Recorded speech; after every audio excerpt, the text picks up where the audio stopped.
High everyone, good morning and welcome back to my channel Suditi's lifestyle. তোমাদের সামনে আবারও নতুন একটা ব্লগ নিয়ে চলে আসলাম। তোমরা সকলে কে কোথা থেকে দেখছো আর কে কেমন আছো অবশ্যই জানিও। আমরা তো ঠিক আছি, কিন্তু আমার শরীরটা একটু খারাপ।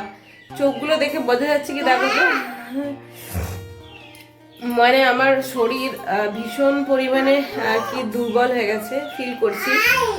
হাঁটার শক্তিটা আমি পাচ্ছি না, কিরম যেন লাগছে, চোখগুলো ঝাপসা হয়ে আসছে। আর সকাল সকাল মাল্টিভিটামিনের ওষুধ খেয়েছি। আমার হাজবেন্ড বলে যে ওষুধটা খাও, খাবার পরে একটু হাঁটতে পারছি, কি আর বলবো। আর গতকালকে না একটু চানাচুর খেয়েছিলাম, তার থেকে আমার খিদেটাও চলে গেছে, খেতেও ইচ্ছা হচ্ছে না কিছু, যে কিছু ভালো কিছু খাবো। তো যাই হোক, কি আর করা যাবে, যতক্ষণে সারে ততক্ষণ অব্দি ওয়েট করি। চলো, এই যে চিনি চিনি ও চিনি চিনি এখানে উঠে ও এখন মুরগি দেখছে, মুরগি বাচ্চা।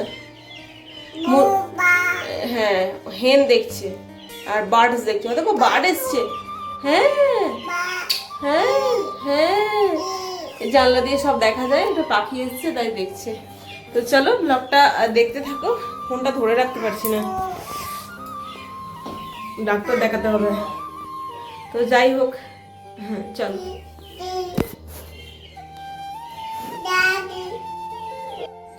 তো হাই এভরিওয়ান, একটুখানি পরে আসলাম। জানো তো শরীরটা বেশ খারাপ লাগছে, মানে একটু জ্বর জ্বর লাগছে, ঠিক আছে। বেশ একটু ঠান্ডা ঠান্ডা লাগছে মনে হয়, মানে আমি বর্তমানে পাপোশের ওপর পা দিয়ে আছি, মেঝেতে পা দিলেই ঠান্ডা লাগছে। এই বাথরুমে গিয়েছিলাম, মানে বাথরুমের কথা ভাবলেই আমার ভয় লাগছে কেমন যেন। তো যাই হোক, আমি মাকে ফোন করে বললাম, আর চিনিকে আমি কার্টুন চালিয়ে দিয়েছি, পারছি না আর ওর সাথে বকতে। আর আমার হাজব্যান্ডকে ফোন করলে দেখো এক্ষুনি চলে আসবে, কিন্তু এমনি কালকে ছুটি, ঠিক আছে। এবার আজকে যদি কাজের হয় কিরম লাগে না, যতই হোক কাজের চাপে থাকে খুব, তাই আর ফোন করিনি। দেখি কতক্ষণে সারে, আশা করি একটু তো কমে যাবে। তো চলো, বর্তমানে আমি ভাত বসিয়ে দিয়েছি, আর আজকে তেমন কিছু করব না, ঠিক আছে। কদিন ধরে আমার এই চলছে, মানে তেমন কিছু করছি না রান্না। এই বড়া ভাজবো, এই জন্য আমি হচ্ছে গাজরটাকে ভালো করে স্ক্র্যাপ করে নেব, আর পেঁয়াজ দিয়ে, কাঁচা লঙ্কা দিয়ে, আদা দিয়ে, এসব দিয়ে একটা বড়া করব। মানে আমার হাজব্যান্ড বড়া খেতে খুব ভালোবাসে, অনেক দিন ধরে বলছে। আসলে আমি করে দিই না, ইচ্ছা করেই করে দিই না, কারণ তার মানে কি বলবো, হয় না, মানে লিভার, তার ফ্যাটি লিভার আছে কিছুটা, এই জন্য আমি করে দিই না। কিন্তু কি আর করা যাবে, একদিন দুদিন খেতে চাইলে মানুষটাকে তো দিতে হবেই। সবসময় শুনে নেয়, যা দিই তাই খেয়ে নেয়, কিচ্ছু বলে না। মাঝে মাঝে বলে যে এটা একটু দাও না, কি করে দাও না এটা একটু, তখন খারাপ লাগে। তো যাই হোক,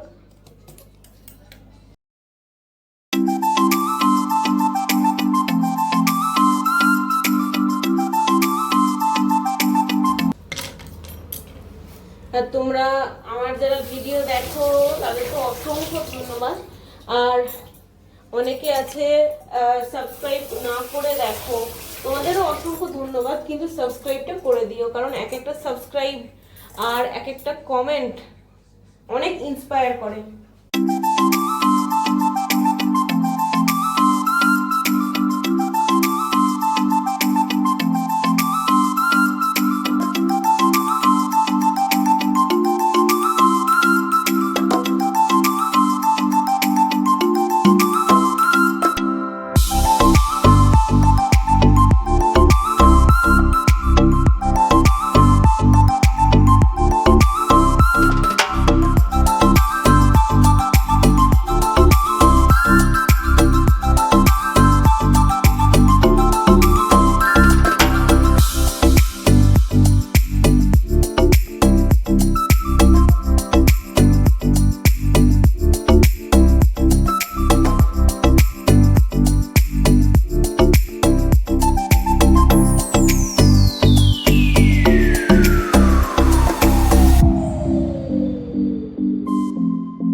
এই যে গাজর এগুলো কেটে রেখে দিয়েছি, এবার এরপরে এতে বেসন দেব।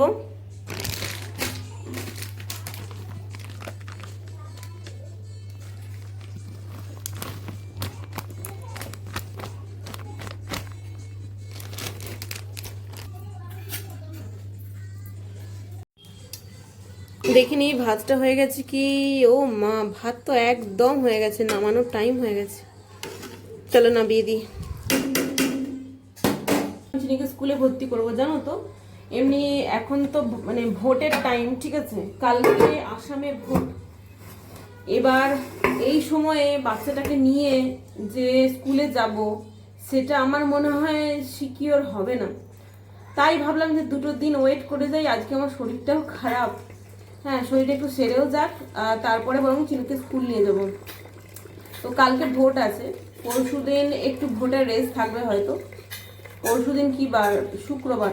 ও বাবা, শুক্রবার শনিবার ছুটি থাকে, তাহলে একেবারে সোমবার থেকেই নিয়ে যাব। ভোটটা মিটেই যাক।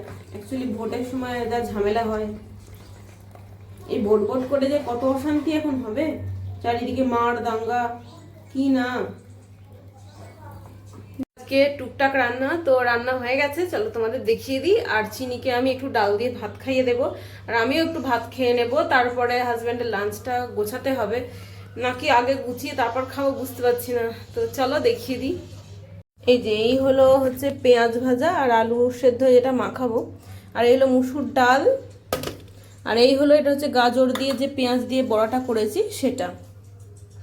আর ডিম সেদ্ধটা আমি বসিয়ে দিচ্ছি, বসিয়ে দিয়ে বরং খেয়ে নিই আগে বোধহয়। মানে সকাল থেকে তো আমি খাইনি, অতটা খেতে ইচ্ছা হচ্ছে না, এখনো সেরকম ইচ্ছা হচ্ছে না, কিন্তু মনে হচ্ছে পেটটা ফাঁকা মতো হয়ে গেছে। এবার না খেলে আরও শক্তি পাবো না, তাই খেয়ে নিই কটা ভাত। মানে শুধু জল ঢেলে ভাত খেতে ইচ্ছা হচ্ছে, জল ঢেলে আলু ভাতে দিয়ে। ডিম মাছ, আমি ডিমের এমনি কুসুম খাই না, মাছ অত পছন্দ করি না, অনেকদিন পর হলে ঠিক আছে। এই যে এটা হলো চিনির ভাত, এই ভাতের মধ্যে একটুখানি দিয়ে দিয়ে হচ্ছে গিয়ে ডাল দিয়ে মেখে আলু সেদ্ধ দিয়ে ওকে খাইয়ে দেবো আপাতত। তারপর ডিম ওকে পরে সেদ্ধ করে দেব। এখন মানে ডিম ভাত একসাথে না খেতে চায় না, পরে দেবো ওকে। তো চলো। হাই, চিনির জামাটা জলে ভিজে গেছে, তাই চেঞ্জ করে দেবো, তাই একেবারে স্নানই করিয়ে দিই। কই দাও না, তেল মাখবে। প্রত্যেকদিন চিনিকে আমি তেল মালিশ করে দিই, তাই স্নানের আগে আজকেও সেরকম তেল মালিশ করে দিচ্ছিলাম। আসলে তেল মালিশ করে দিলে মানে ওদের একটু ভালো ঘুম হয়। এমনিতে চিনি ঘুমাতে চায় না ভালো, মানে ওর ঘুমের হার একদমই কম। অন্য বাচ্চারা যেমন দুষ্টুমিও করে ঘুমায়, আর চিনি ঘুমায় না, এই জন্য ভালো করে একটু তেল মালিশ করে দিচ্ছি। আর ওর হাতে যে টাকাটা ছিল আমি চাইছিলাম, ও দিচ্ছিল না, তাই আমি জোর করিনি, পরে বুঝিয়ে নিয়েছি। তারপরে এই যে চান করা হয়ে গিয়েছিল, চুল আঁচড়ে দিচ্ছিলাম। তো ওর প্রত্যেক দিনের ডিউটি হচ্ছে মা চুল আঁচড়ে দেবে, টিপ পরিয়ে দেবে, আর ও পাটা বাড়িয়ে দেবে, মানে পায়ের তলাতে কাজল দিতে হবে। আর কাজল দেওয়া হলেও শুধু হবে না, পাউডার নিয়ে নিজেই পায়ের তলায় লাগাবে। মানে কপালের মা পাউডার লাগালো কি না লাগালো সেটা কিচ্ছু এসে যায় না, পায়ের তলায় ওকে কাজল লাগাতেই হবে। যাই হোক, ওর ভ্রুগুলো একটুখানি অল্প আঁচড়ে দিলাম, চুলটা আঁচড়ে দিলাম ভালো করে, টিপ পরিয়ে দিলাম। ওই যে পাউডার লাগিয়ে পায়ে দেবে বলে নিচ্ছে। তারপরে ও পুরো কাজলটা নিয়ে পায়ে দাবনা থেকে পায়ের তলা অবধি মাখামাখি করেছে। কাউ দেখতে যাচ্ছে, দেখো কত দূরে, এমনি এমনি ভয় লাগে। চলো চলো, না কাউ দেখতে হবে না অত দূরে বাবা।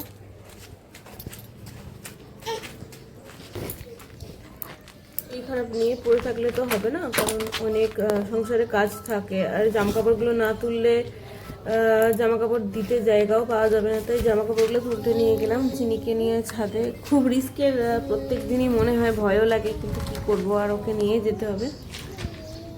এই যে আমি ছাদ থেকে আসলাম, তো বিছানাটা একটু গুছিয়ে নিই, মানে বিছানাটার হাল খারাপ, তো বিছানাটা গুছিয়ে নিয়ে চিনির ভাতটা বসিয়ে দিই, তারপর বিছানাটা করার পর চিনিকে খাইয়ে দেবো। তো চলো চিনির ভাতটাকে বসিয়ে দিই। আসলে ওই দিকটায় হচ্ছে একটা তোষক ছিল, চিনি টয়লেট করে দিয়েছিল, তো ওটা শোকাতে দিয়েছিলাম, ওটা আর পাতা হয়নি, তো এবার পাতবো। বিছানাটা ঝাড়ার পর ঝাঁটাটা নিচে রাখতে গেলাম, চিনি চাইলো, সে থেকে বিছানাতেই পড়ে আছে। চিনি ঘুমালো, এইমাত্র ঘুম পাড়লাম চাপড়ে চাপড়ে। তো আমি এখনও খাইনি, খিদে পাইনি, ভাবছি একটু ঘুমিয়ে নেবো, আর পারছি না। না হলে ঘুম থেকে উঠে যদি প্রয়োজন হয়, খিদে যদি পায় তো খাবো, নালে খাবো না। চলো একটু শুয়ে নিই। হ্যাঁ, আসছি। ওই দুপুরে শুয়েছিলাম, শোয়ার পরে ঘুমিয়ে গেছিলাম, 3টের সময় শুলাম, দিয়ে ঘুমিয়ে গেছিলাম, আর দুপুরে ভাত খাইনি। আর বিকেল উঠলাম 5টা 27-এ, তাই আর ভাত খাওয়া হয়নি। যাই হোক, একটু জ্বর জ্বর লাগছে। তো চলো আজকের ব্লগটা এখানেই শেষ করছি। চিনিকে দুধ বিস্কিট খাওয়াবো। তোমরা সকলে ভালো থেকো, সুস্থ থেকো। আবার কালকে নতুন একটা ভিডিও নিয়ে হাজির হব। ততক্ষণের জন্য টাটা। আর তোমরা সুদিতিস লাইফস্টাইলের ব্লগ দেখতে থাকো, লাইক করো, কমেন্ট করো, শেয়ার করো, সাবস্ক্রাইব করো। চলো।